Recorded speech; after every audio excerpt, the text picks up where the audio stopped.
నమస్కారం. ఘంటారావానికి స్వాగతం. ముందుగా ప్రధానాంశాలు. తమిళనాడులో ఎన్డీఏ తరఫున చంద్రబాబు ఎన్నికల ప్రచారం. డీఎంకే, కాంగ్రెస్ మహిళలకు ద్రోహం చేశాయని విమర్శ.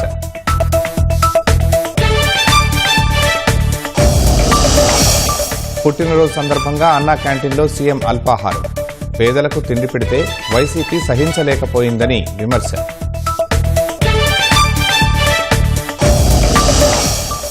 సీఎంకు మోదీ, పవన్, జగన్ సహా ప్రముఖుల జన్మదిన శుభాకాంక్షలు. కేక్లు కట్ చేసి టీడీపీ శ్రేణుల సంబరాలు. కొల్లేరు వన్యప్రాణి సంరక్షణ సరిహద్దులు మార్చండి. 20,000 ఎకరాలు తగ్గించాలని కేంద్రానికి రాష్ట్ర ప్రభుత్వం లేఖ.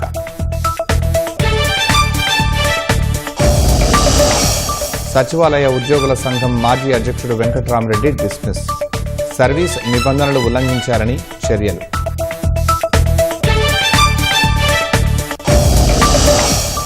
వైభవపేతంగా సింహాద్రి అప్పన్న సందనోత్సవం. నిజరూప దర్శనానికి పోటెత్తిన భక్తులు.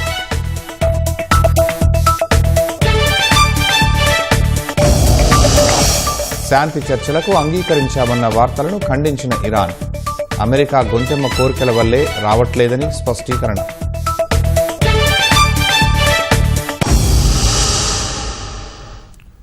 డబుల్ ఇంజన్ సర్కార్ ఉండటం వల్లే ఆంధ్రప్రదేశ్లో అనుకున్న పనులు అనుకున్నట్లు జరుగుతున్నాయని ముఖ్యమంత్రి చంద్రబాబు అన్నారు. తమిళనాడులో కూటమి గెలిస్తే అభివృద్ధి ఫలాలు అందుతాయన్నారు. ఎన్నికల ప్రచారంలో భాగంగా తమిళనాడులోని కోయంబత్తూరులో పలువురు ప్రముఖులతో ముఖాముఖి నిర్వహించారు. తమిళంలో ప్రసంగం ప్రారంభించి సభికుల హర్షధ్వానాలు అందుకున్నారు. అனைவருக்கும் வணக்கம். ரொம்பவே సంతోష్. ఆంధ్రప్రదేశ్ పరిస్థితి ఒక 5 సంవత్సరాలు మేము ఓడిపోతే మా దగ్గర ఒక పార్టీ వచ్చి రాష్ట్రాన్ని విధ్వంసం చేస్తే మళ్ళీ నేను, జనసేన పవన్ కళ్యాణ్ గారు, నరేంద్ర మోడీ గారి నాయకత్వంలో ఎన్డీఏ ఏర్పాటు చేసి ఇప్పుడు ముందుకు పోతున్నాం. 22 నెలల్లో డబల్ ఇంజన్ సర్కార్. అనుకున్న పనులు అనుకున్నట్టు అవుతున్నాయి. ఇక్కడ పనులు ఇస్తే తీసుకునే పరిస్థితిలో లేరు, ఆలోచించే పరిస్థితిలో లేరు. తమిళనాడులో మీరు చూస్తే చెన్నై ఎయిర్పోర్ట్ చూడండి, బెంగళూరు ఎయిర్పోర్ట్ చూడండి. మీరు ఎవరు కోటేస్తారో మీరే నిర్ణయించుకోండి. అంటే రిఫార్మ్తో ముందుకు పోతే భవిష్యత్తు ఉంటుంది. ప్రభుత్వం తమిళనాడు అభివృద్ధిని అసలు పట్టించుకోలేదని సీఎం చంద్రబాబు విమర్శించారు. హోసూరులో ఎన్డీఏ తరఫున ప్రచారం నిర్వహించారు. అభివృద్ధి కావాలంటే కూటమిని గెలిపించుకోవాలని తమిళ ప్రజలకు పిలుపునిచ్చారు. జాతి ఒకటి, భారతదేశం. అందుకే నేను మిమ్మల్ని అందరినీ కోరుతున్నా, తమిళులు గాని, తెలుగువారు గాని, కన్నడ గాని అందరూ సమైక్యంగా ముందుకు పోవాల్సిన అవసరం ఉంది. దక్షిణ భారతదేశానికి అన్యాయం జరగదు. మేమందరం ఉంటాం. కేంద్రంలో నరేంద్ర మోడీ గారు కూడా దక్షిణ భారతదేశాన్ని, అన్ని రాష్ట్రాలని బ్రహ్మాండంగా అభివృద్ధి చేయాలన్న ఆలోచనతో ముందుకు పోతున్నారు. కానీ తమిళనాడులో ఏమైందని అడుగుతున్నా. ఒకప్పుడు తమిళనాడు చూస్తే అన్నిట్లో ముందుంది. ఇప్పుడు తమిళనాడు చూస్తే అన్నిట్లో వెనకానుంది. మీరు చూశారు, ఒకప్పుడు మెడ్రాస్, తర్వాత అన్ని రాష్ట్రాలు. ఇప్పుడు బెంగళూరుకి, హైదరాబాద్కి, చెన్నై పోటీ పడే పరిస్థితిలో ఉందా తమ్ముళ్ళు అని మిమ్మల్ని అడుగుతున్నా. ఎవరు కారణమని అడుగుతున్నా. ఎవరు కారణమని అడుగుతున్నా. మీరు రిఫార్మ్ లో ముందుకు రారు, అభివృద్ధిలో ముందుకు పోరు. ఎక్కడ చూసినా రాజకీయాల్లో మాత్రం ముందుంటారు. ఈ విషయం మీరు గుర్తుపెట్టుకోవాల్సిన అవసరం ఉంది. ఈరోజు తమిళనాడులో అవినీతి, శాంతి భద్రత సమస్య, డ్రగ్స్ గాని ప్రజలపైన అప్పుల భారం వేయడం తప్ప ఇప్పుండే ప్రభుత్వం ఏమీ చేయలేకపోయారు. గ్రాఫ్ పూర్తిగా పడిపోతా ఉంది. మహిళలపై హింస 59% పెరిగింది. ఎస్సీలపై 39% దాడులు పెరిగాయి. కస్టోడియన్ డెత్స్ పెరిగాయి, కల్తీ మద్యంతో ప్రజలు చనిపోయే పరిస్థితికి వచ్చారు. కొన్ని దిక్కల్లో మందు బాబులను కూడా దోచుకునే పరిస్థితి, బాటలకింతని రేట్లు పెంచేసే పరిస్థితికి వచ్చారు. హిందూ ధర్మాన్ని ఎగతాళి చేస్తున్నారు.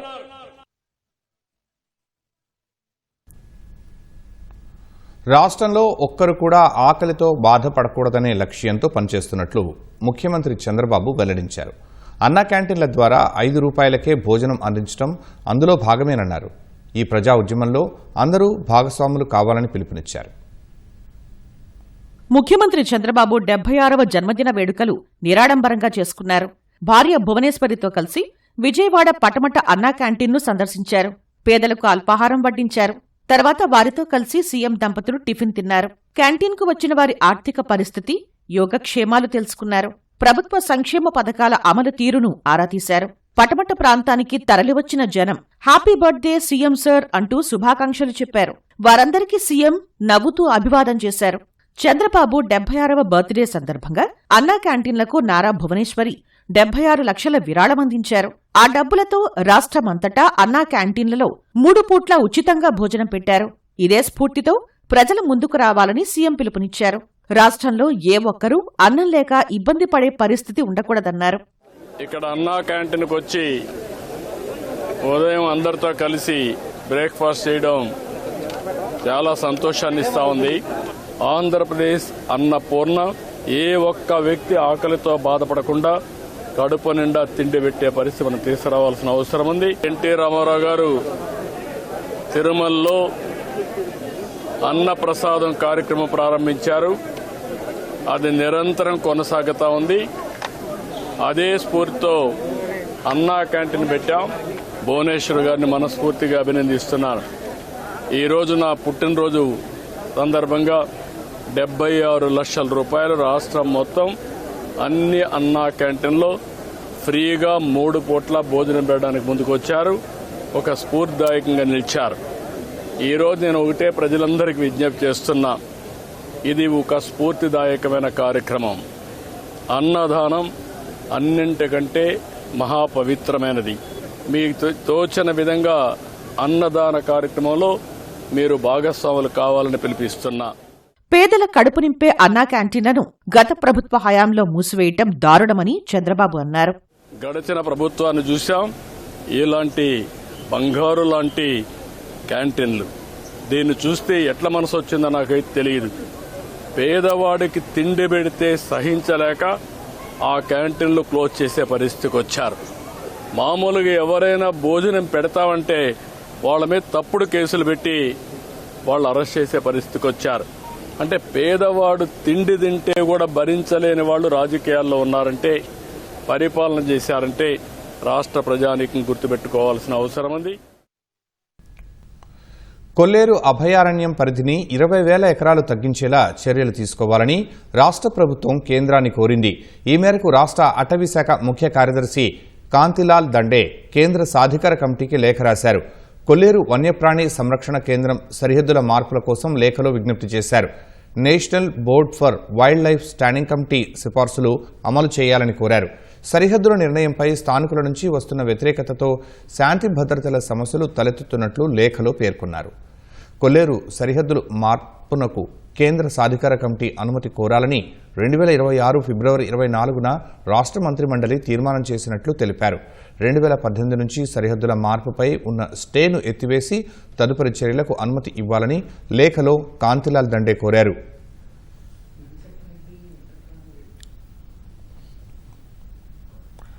రాష్ట్ర సచివాలయ ఉద్యోగుల సంఘం మాజీ అధ్యక్షుడు కె వెంకట్రామరెడ్డిని ప్రభుత్వం డిస్మిస్ చేసింది. వెంకట్రామరెడ్డిని ఉద్యోగం నుంచి తొలగిస్తూ ఉత్తర్వులు జారీ చేసింది. సర్వీస్ నిబంధనలు ఉల్లంఘించడంతో చర్యలు తీసుకున్నట్లు ప్రభుత్వం వెల్లడించింది. గత 2 ఏళ్లుగా వెంకట్రామరెడ్డి సస్పెన్షన్లో ఉన్నారు. 2024 ఎన్నికల ముందు వైసీపీ అభ్యర్థుల తరపున ప్రచారం చేయడంతో ఎన్నికల సంఘం సస్పెండ్ చేసింది. ఇప్పుడు డిస్మిస్ చేయడంతో వెంకట్రామరెడ్డి రిటైర్మెంట్ బెనిఫిట్లు కూడా దక్కవు. విశాఖ సింహాచలంలో శ్రీ వరాహ లక్ష్మీ నరసింహస్వామి చందనోత్సవం కనుల పండుగగా సాగింది. స్వామివారిని దర్శించుకునేందుకు భక్తులు పెద్ద ఎత్తున తరలివచ్చారు. దీంతో సింహగిరి నృసింహ నామస్మరణతో మార్మోగింది. చందనోత్సవానికి వచ్చే భక్తులకు ఎటువంటి అసౌకర్యం కలగకుండా అధికారులు కట్టుదిట్టమైన ఏర్పాట్లు చేశారు.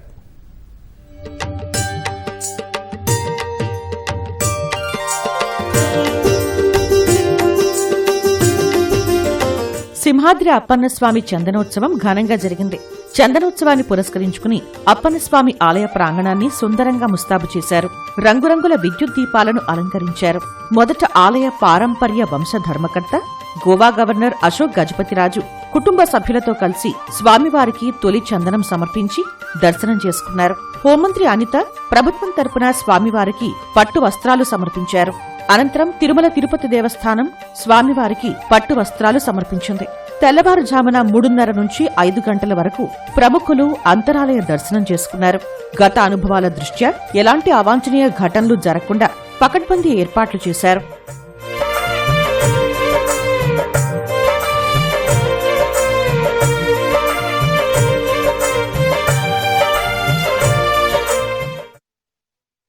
వరాహలక్ష్మి నరసింహస్వామి దర్శనం పొందటం చాలా సంతోషం అనిపిస్తుంది. వారి ఆశీర్వాదం ప్రజలందరి మీద ఉండాలని కోరుకుంటూ ఇటువంటి ఎన్నో కార్యక్రమాలు మళ్ళీ చేయాలని కోరుకుంటూ ఈరోజు ప్రజలైతే చాలా సంతోషంగా ఉన్నారు. వాళ్ళు చెప్తున్నారు దర్శనాలు చాలా బాగున్నాయని, అరేంజ్మెంట్స్ చాలా బాగున్నాయని. ఈ ఎండోమెంట్స్ ఆఫీసర్స్ అందరు కూడా బాగా వర్క్ చేశారు. నాకు నాన్నగారితో పాటు తొలి దర్శనం దొరకటం అనేది చాలా పూర్వజన్మ సుకృతం. రోజు వరహాలక్ష్మి నరసింహస్వామి చందనోత్సవం సందర్భంగా ఆ దేవదేవుని ఆశీర్వచనంతో, గౌరవ ముఖ్యమంత్రి చంద్రబాబు నాయుడు గారి ఆశీర్వచనంతో వస్త్రాలు సమర్పించే హృదయన అవకాశం కూడా నాకు లభించడం నిజంగా నా పూర్వజన్మ సుకృతి కింద భావిస్తున్నా. ఆంధ్రప్రదేశ్ రాష్ట్రంలో ఉన్న వాళ్ళందరికీ కూడా, అదేవిధంగా తెలుగు వాళ్ళు అందరికీ కూడా మంచి చేయాలని, మంచి జరగాలని, అందరూ కూడా ఆయుర ఆరోగ్యాలతో అష్టైశ్వర్యాలతో ఉండాలని, సామాన్య భక్తుల తాలూకా దర్శనమే మేజర్ పార్టీ కింద, మేజర్ ప్రయారిటీ కింద తీసుకొని ఈ రోజు సామాన్య భక్తులందరికీ కూడా దర్శనం కల్పించే విధంగా అక్కడ ఆలయ సిబ్బంది, రెవెన్యూ సిబ్బంది, పోలీస్ సిబ్బంది అందరూ కూడా పనిచేస్తున్నారు. ఉత్తరాంధ్రలో ప్రతి ఒక్కరు కూడా ఈ ఒక్క రోజు ఎప్పుడెప్పుడు వస్తుందా అని చెప్పి ఎదురు చూస్తారు. చాలా బ్రహ్మాండమైన ఏర్పాట్లు చేయడం జరిగింది. వచ్చిన భక్తులందరికీ కూడా ప్రశాంతంగా దర్శనాలు చేపించి జాగ్రత్తగా ఇంటికి పంపించే పరిస్థితి ఇక్కడ తీసుకొచ్చింది. ఉదయం 5 గంటల తర్వాత సాధారణ భక్తులకు దర్శనం చేసుకునే అవకాశం కల్పించారు. ఏడాదికి ఒక్కసారి వచ్చే స్వామివారి నిజరూప దర్శన భాగ్యం కోసం భక్తులు భారీగా తరలి రావడంతో క్యూలైన్లన్నీ కిక్కిరిసిపోయాయి. ఎటువంటి అవాంఛనీయ ఘటనలు జరగకుండా బందోబస్తు ఏర్పాటు చేశారు. కొండ ఎగువన దిగువన మెడికల్ క్యాంపులు ఏర్పాటు చేశారు. లడ్డూ ప్రసాదం విక్రయాల కోసం ప్రత్యేక కౌంటర్లు ఏర్పాటు చేశారు. క్యూలైన్లలో భక్తులకు ఇబ్బంది కలుగకుండా మంచినీరు, మజ్జిగ, బిస్కెట్లు, పిల్లలకు పాలు అందించారు. కూటమి ప్రభుత్వం, ఆలయ అధికారులు చేపట్టిన ప్రత్యేక ఏర్పాట్లపై భక్తులు సంతోషం వ్యక్తం చేశారు. దారిలో గనక ఏర్పాట్లు గానీ, లైన్ గానీ, ఆ సెట్టింగ్ మొత్తం చాలా పకడ్బందీగా, నీట్ గా, ఎవరికి ఏమి ఇబ్బంది లేకుండా సింగిల్ లైన్ లో చక్కగా పంపించారు. దర్శనం కూడా చాలా నీట్ గా అయింది. అంత బాగా జరిగింది. అన్ని అరేంజ్ చేశారు, చాలా బాగుంది. నిజరూప దర్శనం మాత్రం చాలా బాగా జరిగింది. అది మాత్రం సదుపాయాలు అన్ని సూపర్ ఉన్నాయండి. దర్శన బ్రాహ్మణులు అన్ని సదుపాయాలు బాగా చేశారు. అన్ని సూపర్, అన్ని బాగున్నాయి. లిఫ్ట్ లో వెళ్ళి పేషెంట్ ని దర్శనం బాగా అయ్యింది. చాలా బాగా అన్ని ఇచ్చారు. అసలు ఇంతకు ముందు ఏనాడు ఇలాంటి సర్వీసులు చూడలేదు. మజ్జిగ, అలాగే డ్రింకులు, పానకం, అలాగే ఫ్రూట్స్, ఆహారం, వాటరు, అడుగున బిస్కెట్లు అడిగి మరీ అందించి ఎంతో సౌకర్యంగా ఉందండి. నిజంగా దేవుణ్ణి దర్శించుకున్నామన్నంత అద్భుతమైన అనుభూతిని పొందామండి. అంటే కూటమి ప్రభుత్వం చాలా బాగా ఏర్పాట్లు చేసాయి. ఎక్కడికక్కడ వాటర్, మజ్జిగ, పానకం, అంటే చెప్పకూడదు కానీ ఎన్ని రకాలంటే అన్ని రకాలు ఇచ్చాయి కూటమి ప్రభుత్వం. చాలా చాలా ధన్యవాదాలు. గతం కంటే ఈసారి కూడా బస్సులు కూడా దిగిదే ఒక ఎక్కిదే ఒక బాగా ఏర్పాటు చేశారు. సౌకర్యం ట్రాన్స్పోర్టేషన్ కూడా చాలా ఫ్రీగా ఉంది. మాకు పొద్దున్న 8 గంటలకు వెళ్ళామండి. ఫ్రీగా వెళ్ళాం, ఫ్రీగా వచ్చామండి. లైన్ లో ఏమి ఇబ్బంది లేకుండా వాటర్, డ్రింక్లు మొత్తం అలా వరుసగా ఇస్తున్నారు. అంతా బాగుంది సార్. చాలా బాగుంది. సర్వీస్ ఏంటి, ఫ్లోటింగ్ కూడా చాలా చక్కగా లైన్ గా పంపిస్తున్నారు. చాలా బాగుందండి. Full satisfied. పశ్చిమాసియాలో ఉద్రిక్తతలు మరోసారి తారాస్థాయికి చేరుకున్నాయి. అమెరికా, ఇరాన్ మధ్య దాదాపు 2 నెలలుగా కొనసాగుతున్న యుద్ధానికి ముగింపు పలకాలని, ఏప్రిల్ 22తో ముగియనున్న కాల్పుల విరమణ ఒప్పందాన్ని పొడిగించాలని జరుగుతున్న శాంతి చర్చలపై సందిగ్ధత కొనసాగుతోంది. రెండో విడత చర్చలకు వెళ్లాలా వద్దా అనే విషయంపై ఎలాంటి నిర్ణయం తీసుకోలేదని ఇరాన్ తెలిపింది. అమెరికా వైఖరి, గొంతెమ్మ కోరికలు తమను పునరాలోచనలో పడేశాయని తెలిపింది. ఇస్లామాబాద్ వేదికగా జరగాల్సిన రెండో రౌండ్ శాంతి చర్చలపై ఇరాన్ కీలక ప్రకటన చేసింది. అమెరికాతో తదుపరి విడత చర్చలు జరిపేందుకు ప్రస్తుతానికి తమ వద్ద ఎలాంటి ప్రణాళికలు లేవని తెలిపింది. చర్చలపై ఎలాంటి నిర్ణయం తీసుకోలేదని ఇరాన్ విదేశాంగ శాఖ ప్రతినిధి ఇస్మాయిల్ బాఘేయి చెప్పారు. అయితే చర్చలకు హాజరయ్యే అవకాశాన్ని పూర్తిగా తోసిపుచ్చలేదు. అమెరికా ప్రతినిధులు ఇస్లామాబాద్ చేరుకుంటారని డొనాల్డ్ ట్రంప్ ప్రకటించిన కొన్ని గంటలకే ఇరాన్ నుంచి ఈ ప్రకటన వచ్చింది. చర్చలు సఫలమవుతాయని అందరూ ఆశిస్తున్న తరుణంలో ఇరాన్ ప్రకటనతో యుద్ధం ముగింపుపై నీలినీడలు కమ్ముకున్నాయి. Iran first vice president Mohammad Reza Aref America తీరుపై తీవ్రస్థాయిలో విరుచుకుపడ్డారు. ఆదివారం జరిగిన అత్యున్నత స్థాయి సమావేశంలో మాట్లాడిన ఆయన చర్చల పట్ల అమెరికా విధానం పిల్లచేష్టల్లా ఉందన్నారు.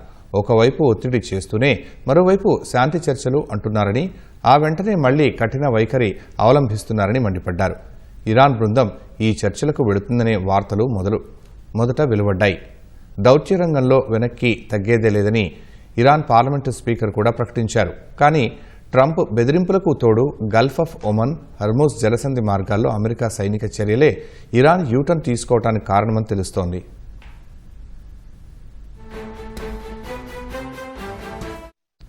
చర్చలకు రాకపోతే ఇరాన్ను సర్వనాశనం చేస్తామని డొనాల్డ్ ట్రంప్ తీవ్ర హెచ్చరికలు చేశారు. తాము ఇస్తున్న ఆఫర్కు అంగీకరించకపోతే ఇరాన్లోని మౌలిక సదుపాయాలను నాశనం చేస్తామని ట్రూత్ సోషల్లో పోస్ట్ చేశారు. ఇరాన్ కిల్లింగ్ మెషిన్కు ముగింపు పలుకుతామని, ప్రతి ఒక్క పవర్ ప్లాంట్ వంతెనను కుప్పకూలుస్తామని ట్రంప్ వార్నింగ్ ఇచ్చారు. అణుశుద్ధి కార్యక్రమం, హెజ్బుల్లా లాంటి ఉగ్రవాద సంస్థలకు మద్దతు ఉపసంహరించుకోవటం, హర్మూజ్ జలసంధిపై నియంత్రణ వంటి కీలక అంశాలపై ఇరు దేశాలు ఏమాత్రం వెనక్కి తగ్గకపోవటమే ఈ ప్రతిష్టంభనకు ప్రధాన కారణం. వాషింగ్టన్, టెహ్రాన్ మధ్య ఉన్న తీవ్రమైన అపనమ్మకమే శాంతికి అతిపెద్ద ఆటంకమని జేడీ వాన్స్ చేసిన వ్యాఖ్యలు ఇప్పుడు నిజమయ్యేలాగా కనిపిస్తున్నాయి. హర్మూజ్ జలసంధి వద్ద యుద్ధ వాతావరణం నెలకొంది. ప్రపంచ చమురు సరఫరాలో 5వ వంతు ఈ మార్గం గుండానే జరుగుతోంది. అయితే ఈ జలసంధిని మూసివేస్తున్నట్లు ఇరాన్ ప్రకటించింది. అటువైపు వచ్చే ఏ నౌకనైనా లక్ష్యంగా చేసుకుంటామని హెచ్చరించింది. దీంతో వందలాది వాణిజ్య నౌకలు జలసంధికి ఇరువైపులా చిక్కుకుపోయాయి. తమ ఓడరేవులను అమెరికా బలగాలు దిగ్బంధించడాన్ని దురాక్రమణగా పేర్కొన్న ఇరాన్ దానికి ప్రతీకారంగానే ఈ చర్యకు దిగింది. శనివారం నాడు భారతీయ జెండాతో ప్రయాణిస్తున్న 2 వాణిజ్య నౌకలపై ఇరాన్ గన్బోట్లు కాల్పులు జరిపి వాటిని వెనక్కి పంపాయి. అటు జలసంధి గుండా వెళుతున్న నౌకలపై ఇరానే కాల్పులు జరుపుతోందని ట్రంప్ ఆరోపిస్తున్నారు.